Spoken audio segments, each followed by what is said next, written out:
Selamat pagi, jumpa lagi dengan Anton Coan, bongkar obrolan seputar karir. Assalamualaikum warahmatullahi wabarakatuh. Salam sejahtera bagi kita semuanya. Om Swastiastu, salam kebajikan. Oke, sehat selalu ya untuk kita semuanya. Dan teman-teman di rumah tentunya di masa pandemi new normal ini, semoga Anda semuanya sehat. Kali ini kita akan ngobrol, kita akan mengangkat tema ya, satu tema seputar apa sih kira-kira ya? Seputar menelusuri bakat. Teman-teman di rumah pasti sudah sering mendengar ada bakat, minat, passion gitu kan, sudah pernah mendengar itu gitu. Dan masing-masing adalah elemen yang mendukung untuk seseorang itu bisa sukses. Nah, kata sukses ini banyak didambakan oleh Anda semuanya, teman-teman semuanya di rumah, bagaimana menjadi seorang yang sukses, bagaimana menjadi orang yang bisa sukses karirnya. Kita tidak ngomongin profesi satu atau dua profesi tertentu, tapi kita akan ngomongin tentang bakat. Tepatnya adalah menelusuri bakat. Coba ada yang tahu tentang bakat, teman-teman? Apa itu bakat? Ini selalu pergunjingkan, wah, selalu digosipkan di antara kita gitu ya, dan teman-teman di rumah tentunya. Bakat itu apa itu? Apakah bakat ini bisa diturunkan? Aku nggak berbakat loh mas, tapi aku sukses. Aku sedikit berbakat, tapi nyatanya aku bisa. Nah, itu sering kita dengarkan. Oke, kalau dari definisinya, kalau kita baca-baca teman-teman, tentang bakat itu adalah sesuatu yang dimiliki seseorang bawaan sejak lahir. Sejak lahir artinya ketika kita semuanya terlahir, kita sudah membawa bawaan bakat itu. Lalu ada yang menarik dari bakat nih. Biasanya orang yang berbakat adalah belajar singkat, hasilnya menjadi maksimal. Nah, saya akan kembali lagi pada tema kita. Pembicaraan kita adalah menelusuri bakat. Oke. Sebelumnya saya akan sedikit memutar memori saya yang sering saya dengar nih ketika ngobrol-ngobrol bersama dengan sobat-sobat, teman-teman remaja gitu di luar sana. Mas, aku tuh ayahku dokter. Kakakku juga dokter loh gitu. Ibuku pengacara. Adikku juga ada jadi pengacara. Lalu seolah-olah satu keluarga itu profesinya tuh menurun kepada anak-anaknya. Boleh nggak sih mas sebenarnya gitu? Ya boleh-boleh saja. Karir seseorang itu bisa ditentukan dari banyak faktor ya. Tadi pertimbangannya adalah mungkin lingkungan juga bisa berperanan di sana. Lalu dukungan dari lingkungan itu penting. Lalu juga berbicara tentang passion juga, berbicara tentang minat juga, boleh juga ya. Jadi boleh-boleh saja kalau misalnya orang tuanya insinyur atau dia seorang arsitek gitu, anaknya akhirnya jadi arsitek. Kenapa tidak gitu kan? Kenapa tidak? Tapi dengan catatan di sana tidak ada pemaksaan karir ya, karena memang kalau dipaksa seolah-olah menjadi seperti yang diinginkan oleh orang tua kita atau anggota keluarga kita, tentunya ini tidak nyaman, karena proses belajar ini kan butuh kerelaan dan kenyamanan. Kita tahu semuanya proses belajar itu tidak instan. Jadi kalau kita belajar melakukan sesuatu hal dengan terpaksa, jelas ya. Kalau pertanyaannya, Mas Anton Coan, kalau aku belajar terpaksa gitu, tapi aku punya daya juang tinggi gimana? Yo bisa jadi, itu bisa jadi. Anda bisa menjalankan itu dengan baik, teman-teman bisa menjalankan itu dengan baik. Tapi belajar ini kan memang butuh sesuatu suasana yang membahagiakan, menyenangkan, gitu toh. Nah, itu kira-kira. Lalu piye Thomas? Cara menelusuri bakat gitu. Nah, kalau dari banyak referensi sih ada 3 hal pokok lah yang kira-kira bisa kita menjadi acuan dalam menelusuri bakat. Yang pertama tentunya adalah kita harus tes bakat ya. Kita sudah tahu bahwa tes bakat menjadi salah satu sarana kita untuk tahu bakat kita. Nah, tes ini kan sudah diformat sedemikian rupa ya, standarisasinya, reliabelnya, validitasnya gitu ya. Bagaimana si alat alat tes ini bisa mengukur kemampuan bakat Anda. Tentunya kita akan mengerjakan soal-soal yang ada di sana ya, item-item yang ada di sana. Lalu setelah nanti melalui proses, terus keluarlah bakat saya tuh ada di mana. Nah, seperti itu. Jadi tahu bakat bagaimana ya? Tahu bakat dengan cara tes bakat. Lalu apalagi Mas? Dengan latihan. Ini biasanya kalau latihan ini banyak dilakukan oleh teman-teman sih. Kalau saya lihat itu banyak dilakukan oleh teman-teman. Jadi kalau misalnya saya ingin menjadi seorang desainer yang profesional gitu, desainer yang profesional. Banyak loh teman-teman kita juga berlatih bagaimana sistem kerja dari desainer itu dan mereka melakukan pekerjaannya itu. Selalu latihan. Mulai dari menggambar misalnya gini ya, mulai menggambar, skate, lalu menunjukkan hal-hal yang kira-kira ini bisa mereka jual di luar ya dengan latihan. Tidak hanya itu saja, saya ingin menjadi seorang komunikator yang bagus, komunikator yang baik. Saya ingin jadi ini loh Mas, saya ingin kerja menjadi bekerja di staf diplomat misalnya, yang di situ saya harus banyak bernegosiasi dengan pihak-pihak luar misalnya, ngomongin tentang budaya, ngomongin tentang politik, kemampuan bahasaku kan harus bagus. Nah, makanya sejak awal saya latihan Mas, bagaimana cara ngomongnya, persepsinya. Ketika saya pertama kali ngomong, orang-orang itu langsung wow gitu loh, langsung kena. Ini kayaknya pembicaranya oke sih. Teman-teman pasti pernah pernah punya pengalaman ketika mendengar seseorang berbicara, berbicara, pertama kali ngomong gitu, misalnya di panggung atau tempat resmi, kok udah gak enak banget ya, tunesnya nggak jelas, lalu bawaannya nggak oke gitu, jadi males mendengarkannya, jadi males. Nah, si anak tadi itu berusaha belajar, si teman kita tadi coba belajar bagaimana ngomong yang enak nih. Lalu dia latihan, persepsinya gimana, diksinya, pilihan katanya. Kalau ngomongin di orang-orang politis ya diksinya harus tepat. Ngomongin di dunia kesehatan, diksinya harus tepat dong seputar kesehatan. Regulasinya bagaimana. Ngomongin di dunia remaja, ya tentunya keremajaan lah ya. Sekarang tuh lagi banyak bahasa-bahasa gaul, beb, cuy gitu, lalu say, ayang dan seterusnya. Nah ini kayaknya harus seperti itu gitu. Jadi mendekatkan ke customer, bahasanya seperti itu teman-teman semuanya. Lalu apalagi nih Mas, kalau pengen tahu bakat, itu caranya gimana sih caranya kita tahu bakat kita? Yang terakhir tadi saya katakan 3 ya. Yang pertama adalah tes bakat, yang kedua adalah latihan, yang ketiga adalah lingkungan, environment. Nah, kita pernah mendengar satu pernyataan yang mengatakan bahwa karena lingkunganku banyak yang musisi loh, Mas Anton Coan gitu. Lalu dengan sendirinya aku suka tuh ke arah sana. Lalu aku menekunilah bidang itu. Nah, ini salah satu contohnya. Atau mungkin cita-citanya kepingin menjadi seorang arsitek gitu, cita-citanya menjadi seorang arsitek si teman kita ini, tapi lingkungannya ternyata tidak mendukung ke sana.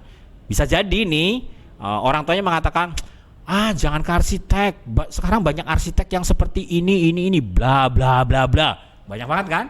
Lalu si ibunya, maminya mengatakan, iyalah jangan ke arsitek, kamu lebih baik ke kesehatan saja, karena kan kesehatan ini paling tidak keluargamu ini bisa mendapatkan manfaat dari kesehatan. Mungkin tetangganya juga mengatakan hal sama.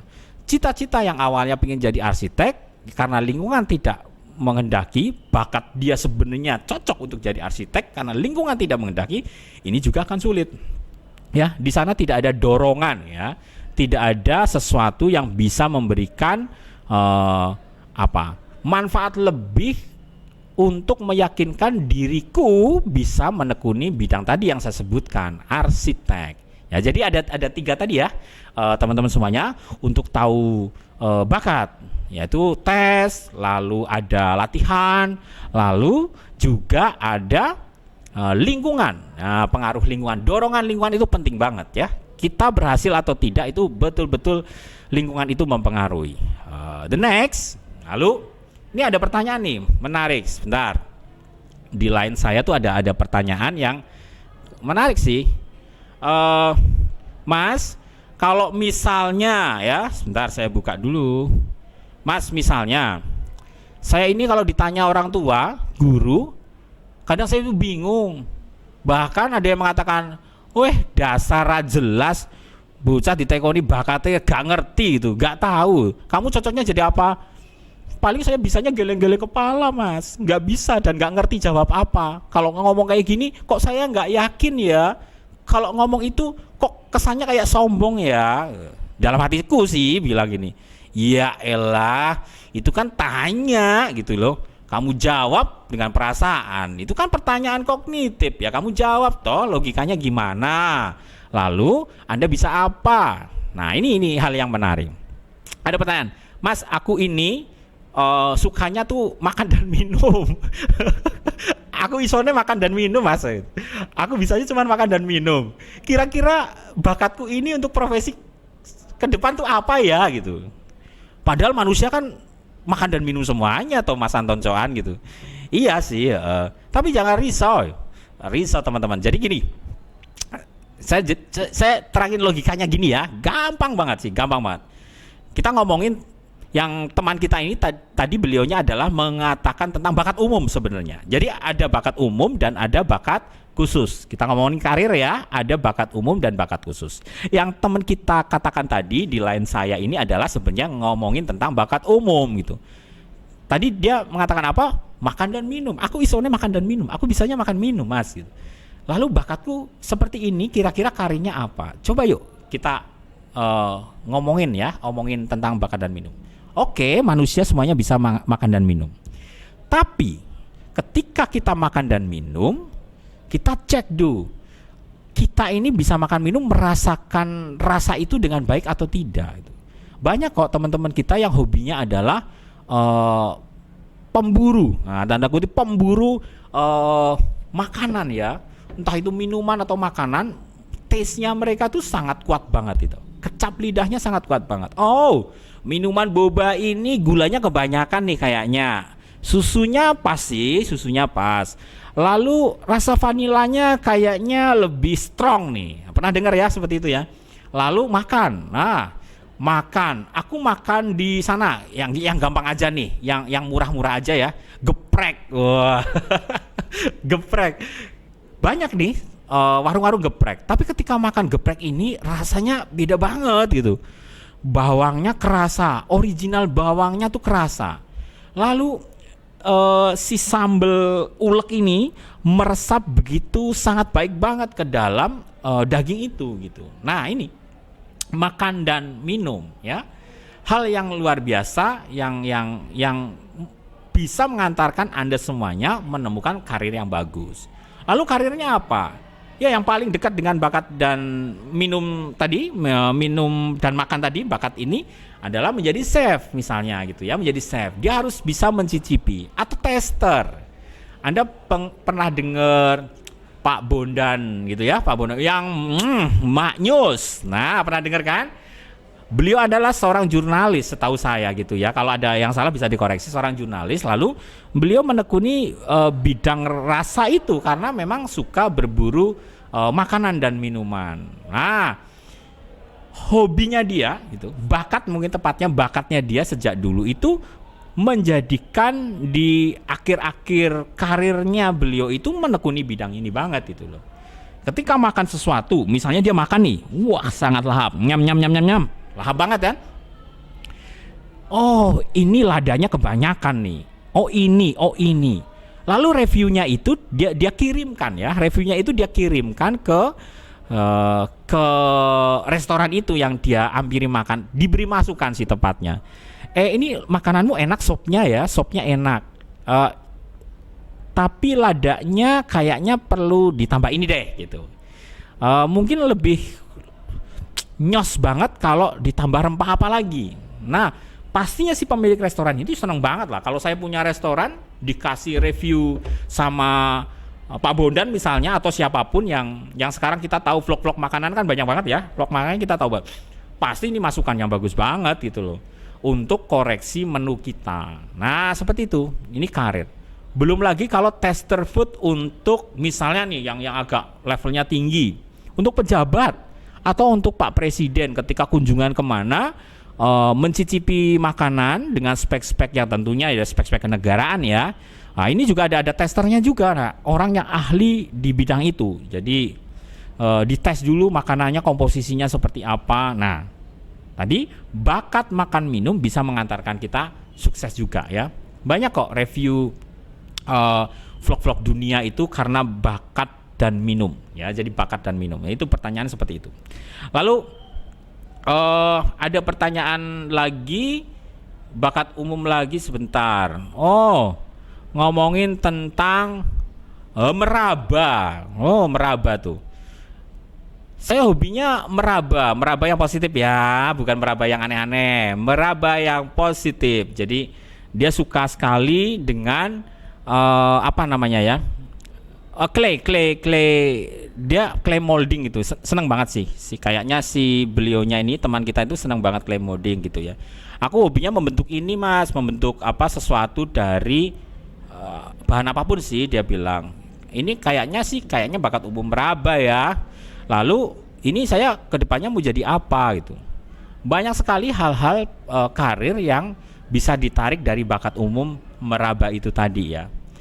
Fashion design selain juga visualnya bagus, merabanya itu juga bagus karena memang kualitas bahan, kain dan seterusnya itu juga ditentukan oleh touch dia gitu ya, sense dia dalam meraba itu.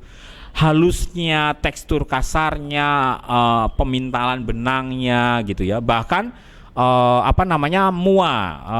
make up artis ini juga sama gitu ya. Lalu dokter kecantikan saya rasa juga memiliki unsur meraba ini, bagaimana titik halus, lalu bagaimana angle yang bagus, sudut-sudut yang bagus, rambut dan seterusnya gitu, mempengaruhi untuk ke sana ya. Ini salah satu kita ngomongin tentang bakat umum ya. Jadi bakat umum tuh ada banyak teman-teman sebenarnya.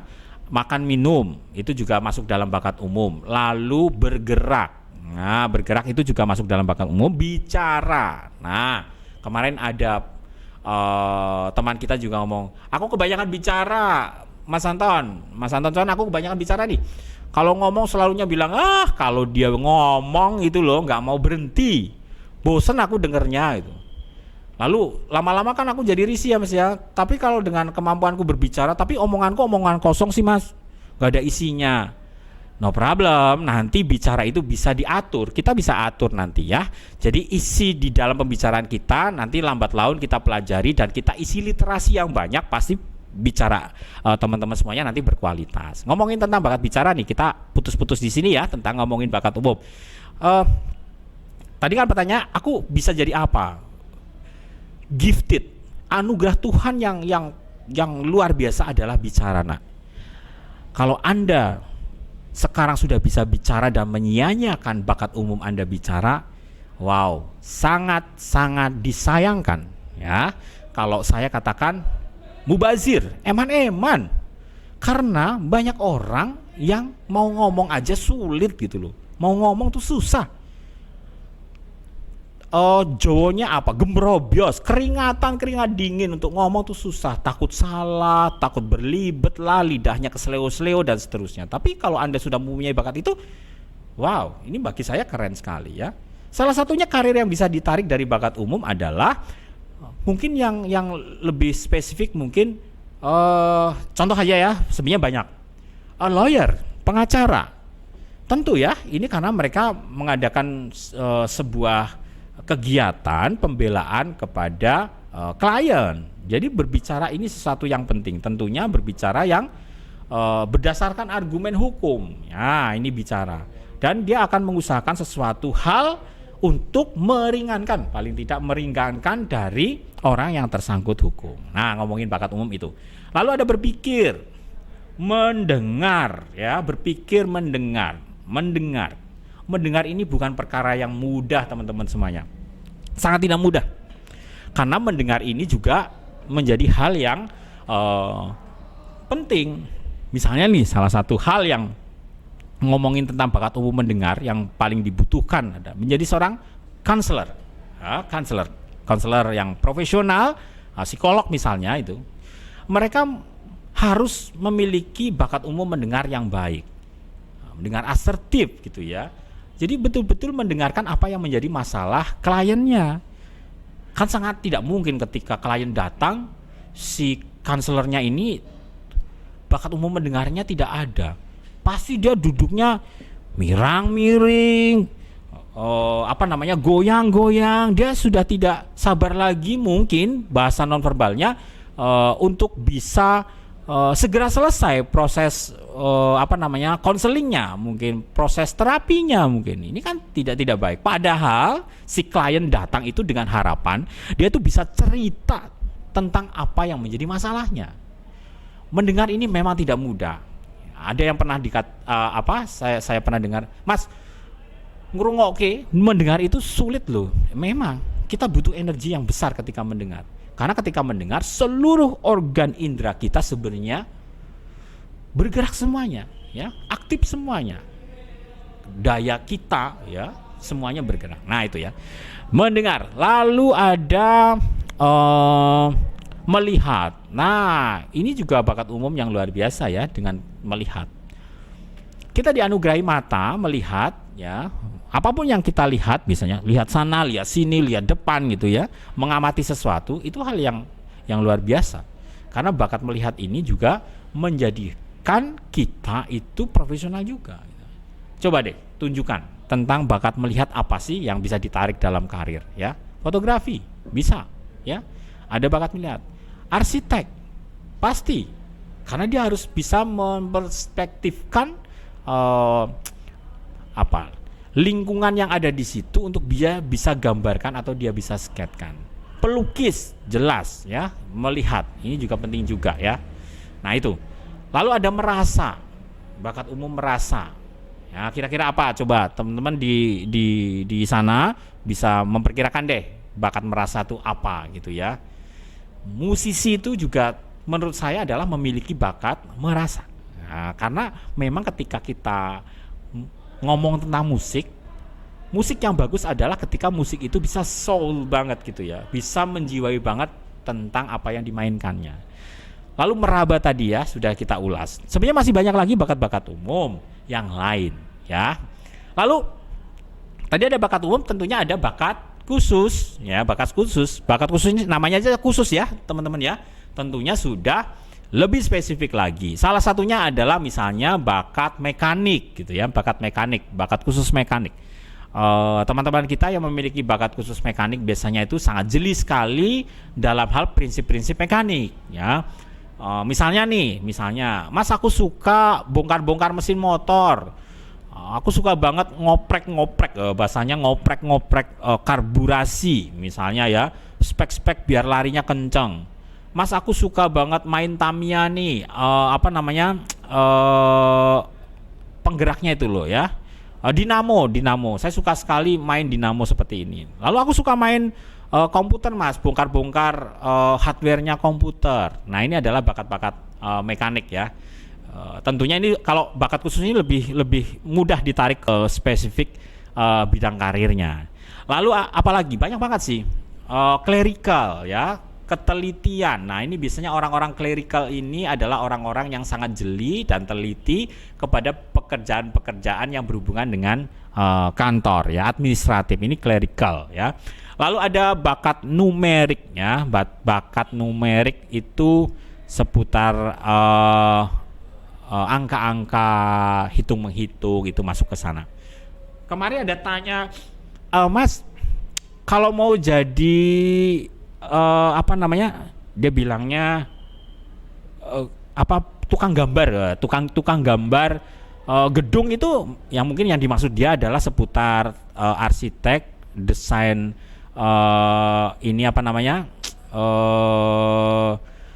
DKV begitu ya, seputar DKV, desain interior mungkin, lalu atau teknik sipil. Itu apa sih yang dibutuhkan gitu? Kok baca-bacanya spasial sih, apa sih ya? Spasial itu adalah bakat khusus yang berhubungan dengan bagaimana si individu itu, si orang itu sangat cermat melihat sekeliling yang ada. Misalnya nih teman-teman semuanya masuk ke dalam satu ruangan, lalu Anda masuk di sana, Anda lihat nih kanan kiri gitu. Habis itu keluar dari ruangan ditanyain, Mas, tadi di ruangan itu apa aja sih? Anda yang mempunyai bakat spasial yang bagus barangkali bisa menjelaskan dengan sangat rinci. Oh, di sana ada meja, sofa, ada AC, di atas AC itu ada gambar. Lalu ada di pintu itu ada korden, ada apa? Air mineral, kursi dan seterusnya gitu loh. Jadi masuk di sana.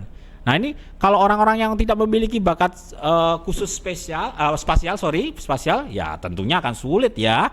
Kalau misalnya dia akan concern pada bidang-bidang seperti arsitek, desain interior dan seterusnya itu. Ya, paham ya teman-teman ya terkait tentang bakat khusus. Lalu ada linguistik, kita tahu lah linguistik seputar bahasa, kemampuan orang bagaimana dia bisa mempelajari banyak hal terkait dengan linguistik bahasa. Ini penting banget gitu loh. Penting banget. Saya tuh kadang miris banget dengar gitu ya. Tapi ini kayaknya sih sekarang sudah hilang lah. Kalau misalnya penjurusan di SMA gitu, kamu apa? Kamu anak IPA ya, lalu kamu anak IPS ya, lalu kamu anak bahasa, pasti nggak diterima IPS nih gitu. Ini aku paling nggak setuju nih teman-teman, karena memang linguistik itu sebenarnya dibutuhkan di manapun Anda berada, dan itu penting banget loh ya. Bakat linguistik membahasakan sesuatu. Selama ini kita kenal adalah dia menguasai bahasa apa gitu, tapi sebenarnya lingkupnya lebih dari itu gitu loh. Linguistik gitu ya. Hal yang penting karena di sini adalah orang bagaimana menangkap kata, mengolah kata, diksi dan seterusnya untuk menjadi sebuah makna. Pesan itu bisa tersampaikan pada orang lain. Nah, itu bakat khusus. Nah, ini lalu ada pertanyaan tadi, sebentar saya lupa. Mas, kalau misalnya nggak kenal bakat, resikonya apa ya gitu. Nah, aku nggak kenal bakat, resikonya apa? Sebenarnya ada beberapa hal menurut saya kalau seandainya kita semuanya itu nggak kenal bakat sejak awal ya, sejak dini ya. Tapi kalau misalnya sekarang ini baru kenal, nggak apa-apa. Yang penting Anda sudah mau berusaha mengenali bakat Anda masing-masing. Yang pertama adalah tentunya kalau nggak kenal bakat, saya pastikan akan buang waktu ya, buang waktu karena memang kalau orang tidak kenal bakat, dia coba ke sana kemari dan seterusnya padahal dia tidak cocok dengan bakatnya, ya effortnya tentunya tidak maksimal ya, buang waktu. Padahal waktu ini penting banget sekarang ya, sesempit apapun waktu yang kita gunakan, ini sangat-sangat penting karena waktu ini akan terus berputar dan menentukan kesuksesan kita juga, khususnya di bidang karir. Lalu hilang peluang, kalau kita nggak kenal bakat, hilang peluang. Misalnya nih, sebenarnya Anda bakatnya bermusik, lalu Anda mencoba karena tadi ada dasar, coba deh aku latihan di sini, latihan di bidang robotik misalnya, gitu ya, robotik. Ya Anda jalan di sana gitu. Tapi saya hati kecilnya kok merasa tidak suka ya, saya happy dengan musik gitu lah. Nah ini, lalu Anda tetap bertahan di robotik. Padahal sebenarnya peluang Anda menjadi seorang musisi yang bagus atau komposer yang bagus ketika Anda ambil musik jauh lebih hebat sebenarnya. Nah ini jadi hilang peluang. Nah peluang-peluang yang sebenarnya ada di Anda secara jelas, ya kesempatannya jadi hilang.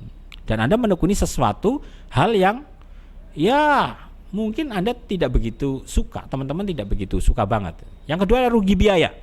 Nah saya sering mendengar ada teman kita itu berusaha mati-matian untuk mencintai bakat tertentu gitu.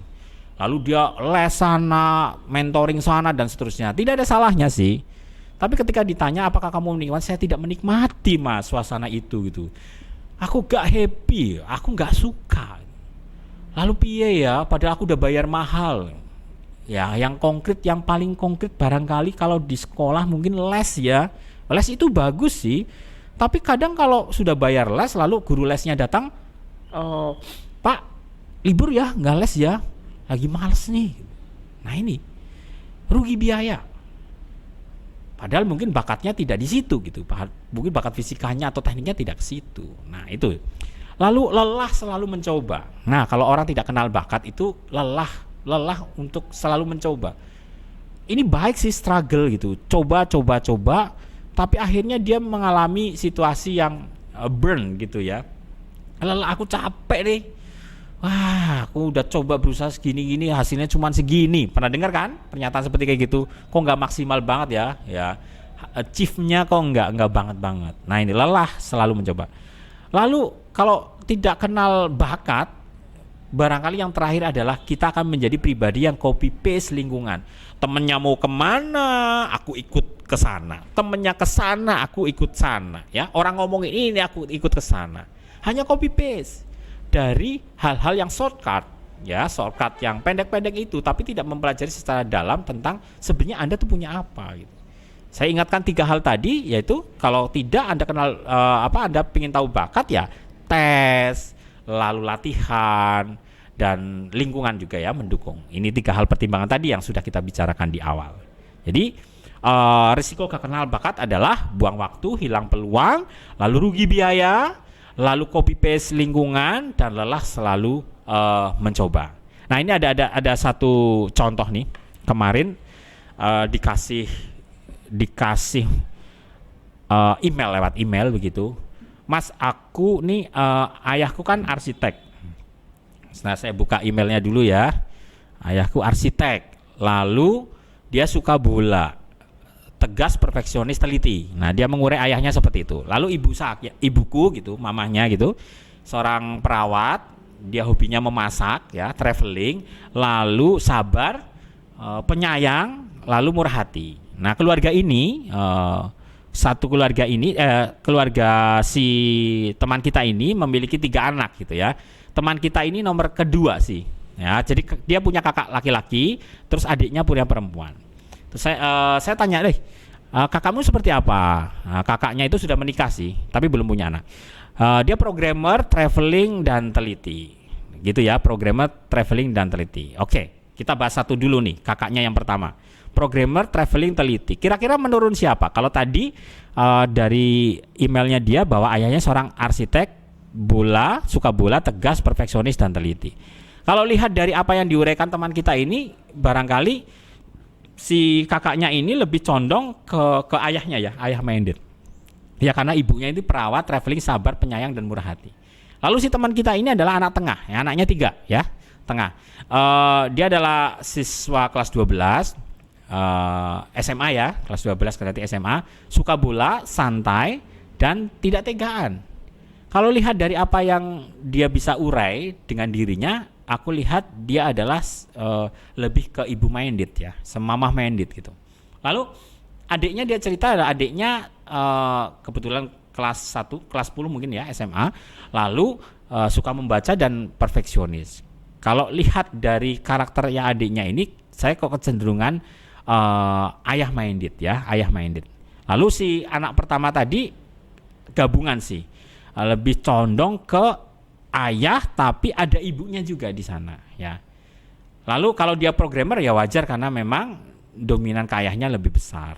Lalu si anak tengah tadi, teman kita ini, dia itu lebih pada santai, pekerjaan yang santai dan seterusnya. Dia sebenarnya anak eksakta, tapi dia mengatakan aku kayaknya sih mau masuk dunia sosial sih, Pak. Saya suka sekali tentang dunia broadcast dan seterusnya gitu. Ya, dia rencananya akan ilkom, masuk ilmu komunikasi. Saya pikir ini cocok dan menarik garis dari keluarga di sana, bakat yang diturunkan dari keluarga, dominan ibunya cukup besar. Nah, ini nanti kita cari peluang kira-kira teman kita ini cocok di ilkom atau tidak, walaupun sekarang dia posisinya adalah anak IPA. Ya, tapi kalau dengan sifat-sifat, kebiasaan, kegiatan dia kok kecenderungannya dia memang di bidang sosial walaupun dia anak IPA. Nah, seperti itu. Baik, teman-teman semuanya, ini obrolan kita hari ini seputar penelusuran bakat ya. Tadi ada bakat umum, bakat khusus, lalu kenapa kita tidak kenal bakat, resikonya apa. Lalu tadi saya contohkan, bisa nggak sih bakat itu diturunkan dari keluarga misalnya. Kalau ayahnya arsitek, bisa nggak jadi arsitek? Bisa, ya bisa saja, ya, karena itu menurun dari keluarganya. Tapi kalau misalnya tidak diturun, bisa juga, ya, bisa juga. Jadi tidak ada yang tabu sifatnya dalam karir, Yang paling penting adalah bagaimana kita menyadari bahwa itu sesuai dengan diriku, sesuai dengan bakatku, dan disadari, dan yang terakhir adalah mau berusaha lebih keras untuk mewujudkannya. Ini adalah hal yang paling penting. Sampai jumpa di obrolan mendatang, bongkar ya obrolan seputar karir di sesi selanjutnya. Silahkan kalau misalnya mau mengirimkan tema-tema tertentu bisa lewat IG saya juga bisa @jampitu, atau bisa lewat line ya, bisa ke nomor saya ya 081741274042 dengan Anton Coan ya. Kita akan ngobrol-ngobrol seputar karir. Terima kasih. Wassalamualaikum warahmatullahi wabarakatuh. Salam sejahtera bagi kita. Om Swastiastu, Namo Buddhaya, salam kebajikan. Sampai jumpa. Thank you.